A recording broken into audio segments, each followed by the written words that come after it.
Hi there, everyone, and welcome to Lifebulb Live. Today we have on one of my favorite humans. His name is Justin, and we're going to be talking about men's health. Not just because Justin talks about men's health, but it is also Mental Health Awareness Month, and I think this is a perfect opportunity to have a really real conversation. So, Justin, welcome. You're also a Lifebulb ambassador, so thank you so much for being a part of that. Why don't you tell our watching people a little bit about yourself? Yeah, so like Annmarie said, I'm going to start by saying the most important thing about me is that I am Annmarie's one of her favorite people. So, that's really all there is to it. But my name is Justin Burkbickler. I just couldn't fit all of that in the little name thing there. My day job is as an elementary instructional technology coach. So I work in schools to help students and teachers with their technology. With this year has been a great year to be that. But outside of education, I work as a men's health advocate. I was diagnosed with testicular cancer when I was 25 years old, so coming up on about 5 years here. And I realized when I was diagnosed that guys just don't talk about their health as much as they should. So I've kind of made it a mission of my own to kind of change that narrative. And, I'm happy to say that I feel like I've gotten the ball rolling on that conversation. For those watching, Justin's tagline is, or website is, a ballsy sense of tumor, and he totally has a lot of humor that goes along with his speaking, which I think is great. I do know that my kids have worn different things that you have put out there. Carpe de scrotum, I think, is one of their favorites.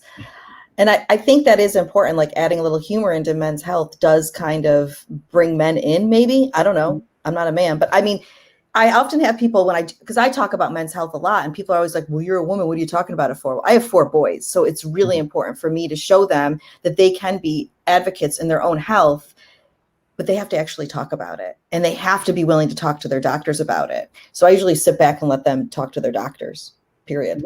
Yeah. And I think you hit the nail on the head there, that even though you are, a woman, every guy, I don't want to generalize too much, but the majority of guys have some sort of woman in their life who is important to them. And the contrast is true. And so if that's a way to get to the guys to talk about their health, I'm all for it. And, I know you and I have talked many times about your sons, and you talk about your sons with their health. And I think that's great. And, my mom and I, after everything I've been through, we talk about our health, both her health and my health, more than I need. I don't know if my mom's watching, but next time you have a colonoscopy. Hi, Mom. Hi, Mom. Next time you have a colonoscopy, you don't have to tell me in as much detail. But it's the conversation that could, save a life. It's really what it comes down to. Absolutely. Because, you were diagnosed at 25, and I'm sure there's so many 25-year-olds out there that aren't really paying attention to those things. They're not, because they're not thinking about it. And so it is important to start talking about men's health at an early age with young kids, because if you don't, then you're just going to keep going on and not wanting to discuss it.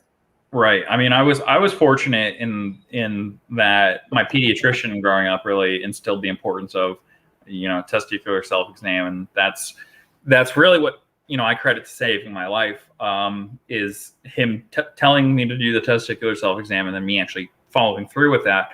But, as I talk with guys, that's not the norm. Like, a lot of guys never had someone talking about that, never been taught how to do a self-exam. And, just like you said, guys, 25, I thought I was in the prime of my life. I didn't even have a doctor, to be perfectly honest, at the time. Wow. I had to find a doctor when I felt the lump. And, now I go to the doctor anytime something feels a little bit amiss. I've learned that life's too short to really have to suffer through things, really, and go. And, I make the best of it. I didn't know that you didn't have a doctor, but I bet so many men are exactly like that. And that is part of our societal problem, right? Because men are strong. You got to be macho. You can't talk about your problems. Oh, you got an ache, just deal with it. That is an issue. Like, that's an issue. Yeah, for sure. I mean, it's one of those things that it's never going to change unless we make it a change. And so, Right. It's a big reason why I share my story, is because a lot of the things, I heard growing up from various people were, oh, you don't cry about it, or, just walk it off, shake it off, rub some dirt on it, that kind of stuff. And, you can't walk off cancer. You can't walk off any sort of health. I know, I've tried. I mean, that wouldn't have been great. It's like, just go walk around your neighborhood. Go for a walk. Shake it off. Shake it off. Yeah, shake it a off. little tay-tay action. I was going to be mad about that. And mental health and physical health are intergrained with each other. I mean, and if men are not talking about their physical health, there's no way they're talking about their mental health. And 7 million men are diagnosed with depression. Diagnosed. That doesn't even count people that aren't diagnosed. And there's so many that go undiagnosed. They think they're sad and they're going to just, shake it off, chill out, all that bull. And it's just that isn't going to work. We have got to make a change. Yeah. And I mean, it's the same thing. And I know I myself am guilty, or was very guilty of it. I was very open about, going through testicular cancer, and, sharing everything through my experience. But it took me a much longer time to really open up about going through depression, than later realizing it was more closer to PTSD than just depression. And that was after having gone through very severe depression in high school. So I already, I knew what it was like, but I didn't want to talk about it. And it kind of, one day I committed to kind of putting my whole health journey out there. And like you had said, it's not just physical health, it's mental health. And if I'm not putting it all out there, I'm not living up to the, the goal or the mission that I've set myself to do. And so I put it out there that I was struggling mental health. And I remember a lot of people, not just cancer survivors, not just cancer patients, a lot of people of all walks of life were like, well, yeah, I'm struggling too. And so it's the same kind of thing. It's one of those things where if we're not talking about it, no one's talking about it. So you really need to really take charge of it and be the person to start talking about it. And eventually it's kind of a ripple effect. 100%. It's funny you say that, because I just was talking about this a few weeks ago, actually, on one of these lives. We have all these great ambassadors, you being one of them. And you may be in different diseases. One has diabetes, one is going through transplant, you have cancer. The one commonality we all have is mental health. Somewhere along your process, you had anxiety, or maybe you were going through depression. I mean, there's so many things that go through your head when you're going through any diagnosis, but that's our common thread. That's the base of where we all are. And it is so important for you to come out with it. And when I first came out about talking about my cancer process, I didn't talk about anything with mental health until I was done. And my doctor patted me on the back and was like, okay, see you in a year. And I was like, oh, hold on a second. Like, I've lived with depression my whole life. I'm a 2-time suicide survivor. No one's going to see if I'm okay. And I realized I couldn't be authentic if I didn't talk about my depression and my postpartum depression, everything else that came into it. You have to open up. Now, I understand that not everyone can do that. Like, I get it. But when I did, just like you, Justin, I had people messaging me that were like, I'm so glad you're talking about this. PTSD with any illness is massive, especially with cancer. Holy cow.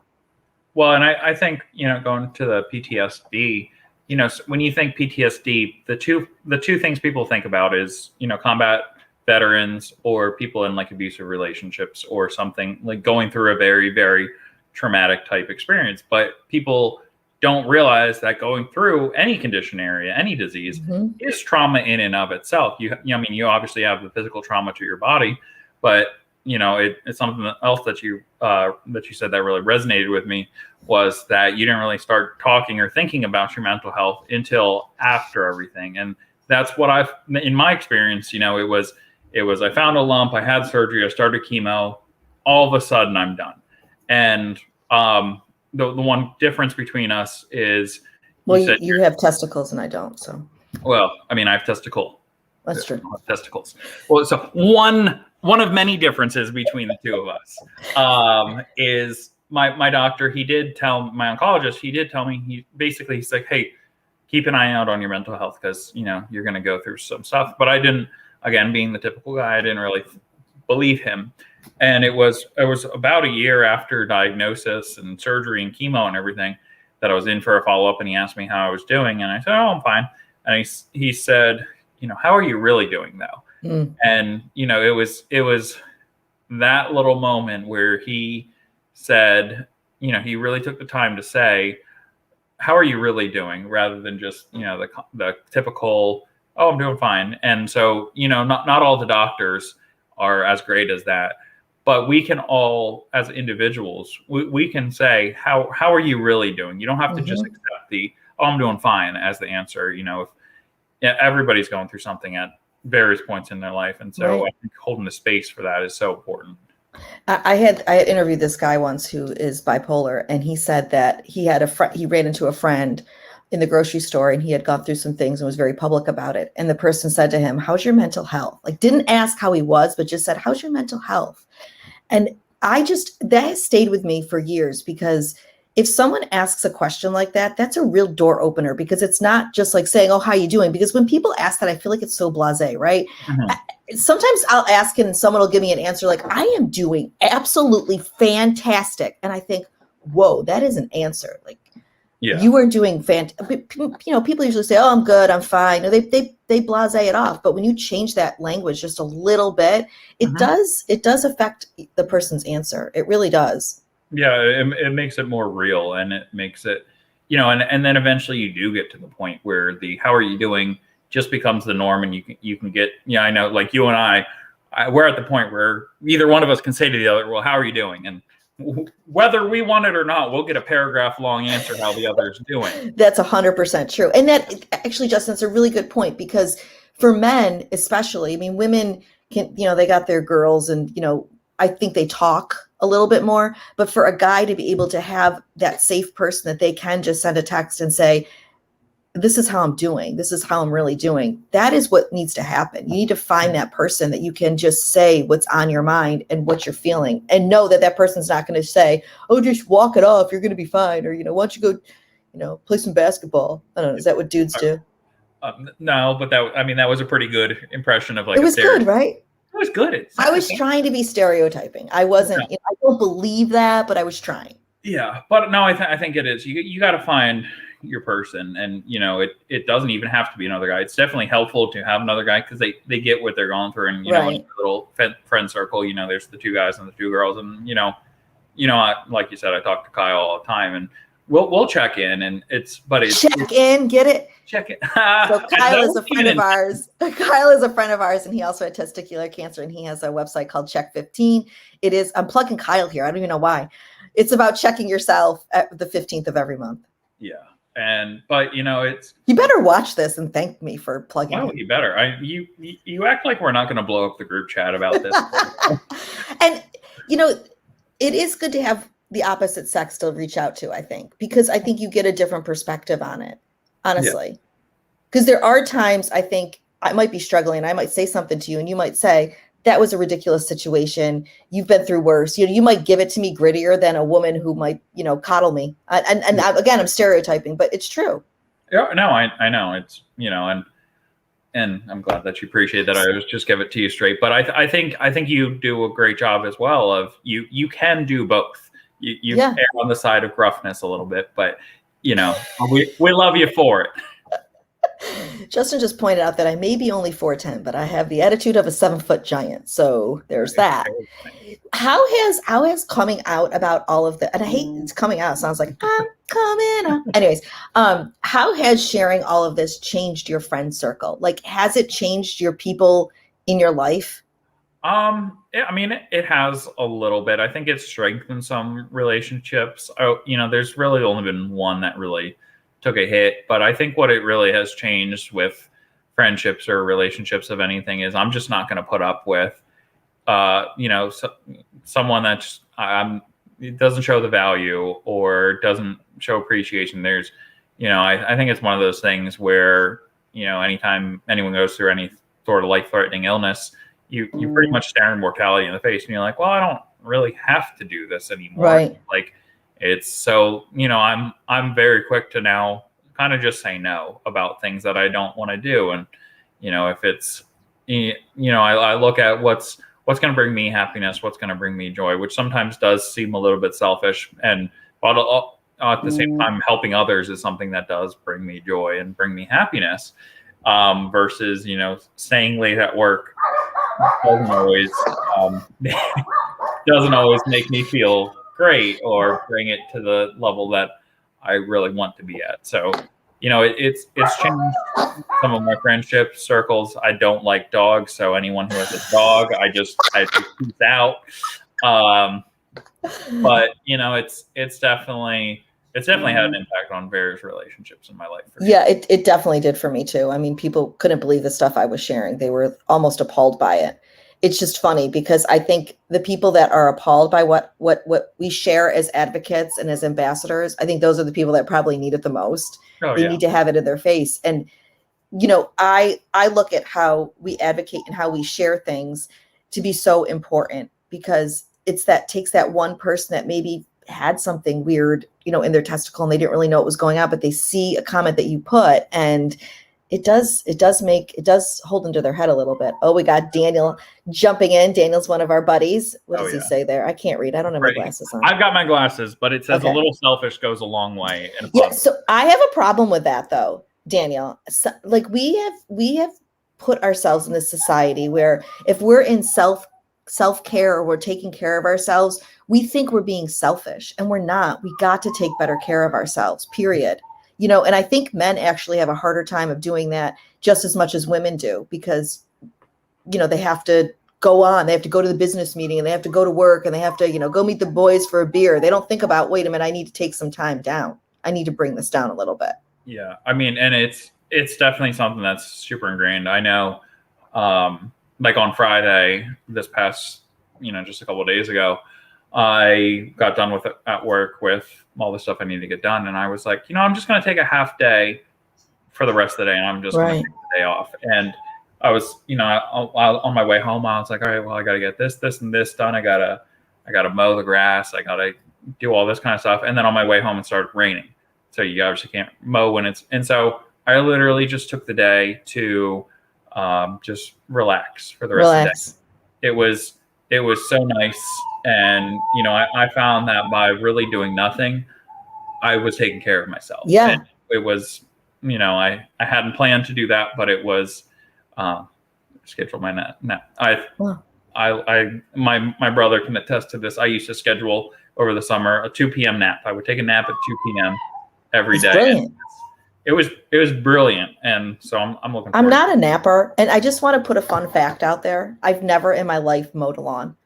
I actually want to go through my entire life and die. When I die, my last words are going to be, I never mowed a lawn.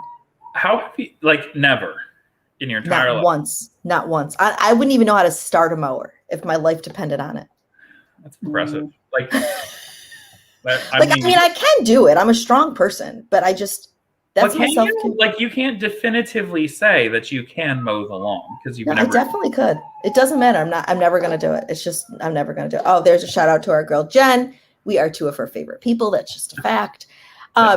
Something about napping though. I can't nap. It's just something I can't do. I don't sleep great anyways. Mm-hmm. But on Sunday, I did self-care. I sat in the sun and I didn't want to know anything.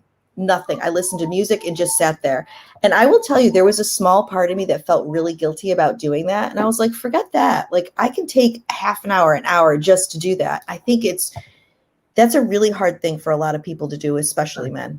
Yeah. I mean, it's one of those things we always feel like there's not enough time in the day to get everything you need to get done. And there isn't. And why do we worry about that? When I agree with you, you said something before, when you're faced with a life-threatening illness, your perspective definitely changes, and it 100% changes. Maybe it makes you do more things, or maybe it makes you bring some things back. It doesn't really matter. It does change your perspective, and it changes your perspective on who you want to be around, which is also true. Right. My cat just jumped up on my lap.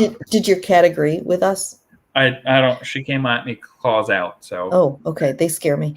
I think one thing I want to. Like I said in the beginning, I want to talk about the mental health aspect of this. And I know this isn't a suicide conversation, but I think it is important to point out that suicide is the 7th leading death in men. 7th, which is a high number to me. And men are more likely to complete suicide than women, and it's mostly because they have more lethal ways of dying by suicide.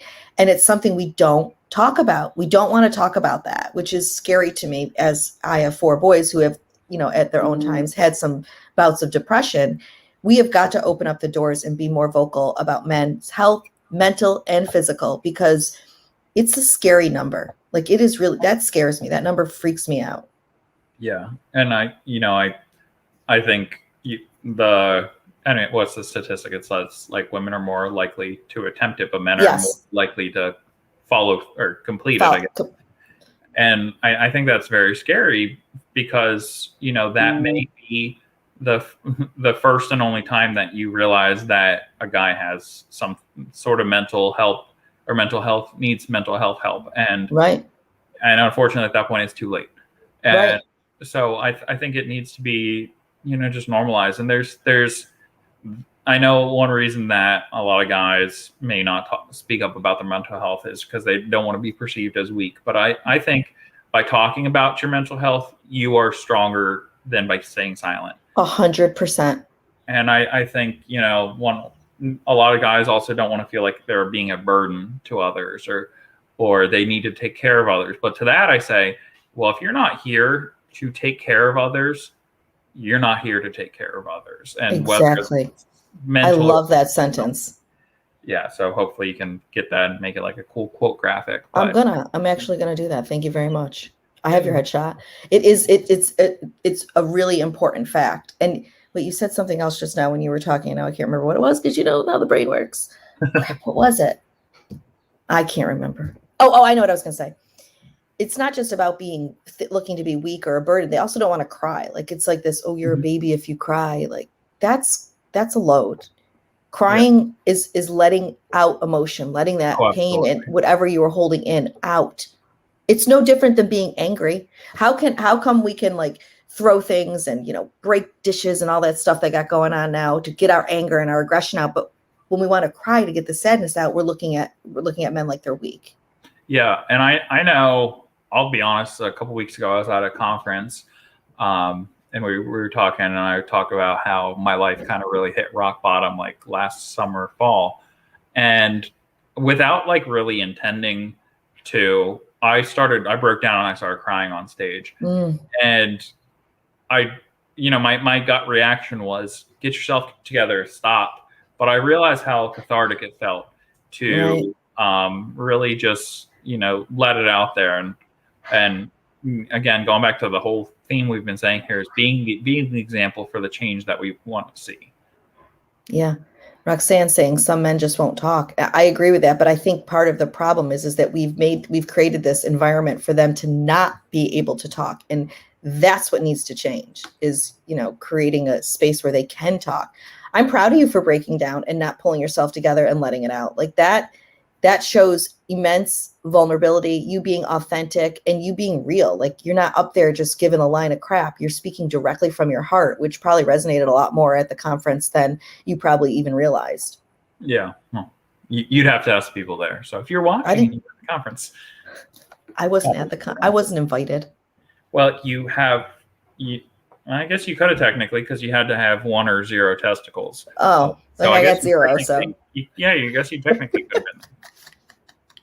What do you think would be an ideal scenario to change this landscape? What would be great for men to be able to talk about their health? Like, how do you envision that in an idealistic world? In an idealistic world, I think it really starts with one-on-one conversations. I think, it's like I said earlier, it's going to be a ripple effect. I think you start talking about your health with one other guy, and hopefully that one guy talks and, becomes like exponential growth. And I think it needs to be, I don't think it needs to be a big, ceremony or whatever, or a big, what have you. I think just a conversation. It doesn't have to be a long conversation by any stretch of the imagination.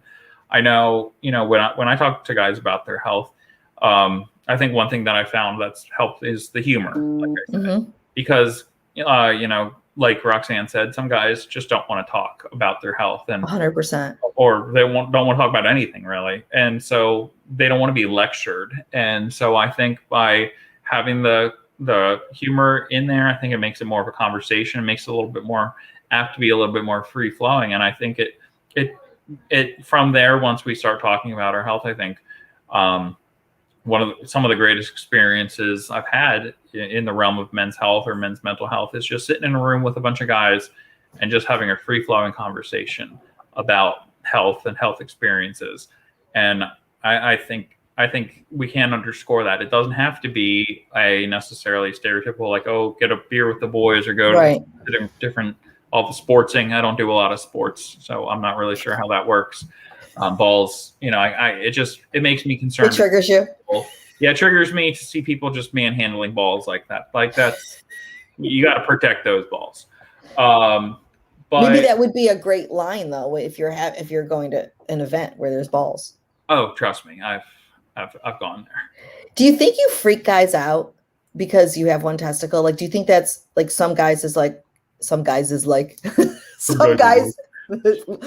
guys are like, oh my God, like he's got one testicle, that could be me. Like, do you think that is part of the problem? And I don't just mean like with testicles. I mean, IBD, someone with IBD has a bag, like that might really freak out a man, because I know as a woman who went through breast cancer, there was a part of me that lost my sexuality a little bit, lost my feminism, my what's the word I'm looking for? I'm not sure, but it's not feminism. Femininity? Is that the femininity? word? That's the word. Femininity. Maybe. Thank you. Maybe there's part of it is that talking about men's health does, it could change your masculinity. That's the right word you want there. Yeah, but I think it needs. I'll challenge that I don't know why necessarily people equate the physical body parts to your. That's my boy. Or like I've like for instance the Rock, who is seen as kind of like the peak of like manliness or. Oh, I was like, I thought you meant like a rock, but I get what you mean now. The Rock. No, okay. The Rock, not I got it. The Rock. I think, I don't look at him and be like, wow, he clearly has two testicles. I mean, he probably does. I don't know. I've never asked him. But I think it's the fact that he goes for it. He has the drive, and on top of that, he if we want to say except that he's a very manly person, he talks about his mental health. Right, he does. Good point. And I would love to see someone go up to The Rock and say, talking about your mental health is makes you a sissy. Like, that's not going to end well for anybody. I love this. Someone tag The Rock in this. Let's get him to answer some questions. That'd be great. And then I want him to give me a hug too. Like, I just feel like he's a great hugger. How tall do you think he is? Hold on. Alexa, how old is The Rock? Or no, how tall? How tall? Hold on. Alexa, how tall is The Rock?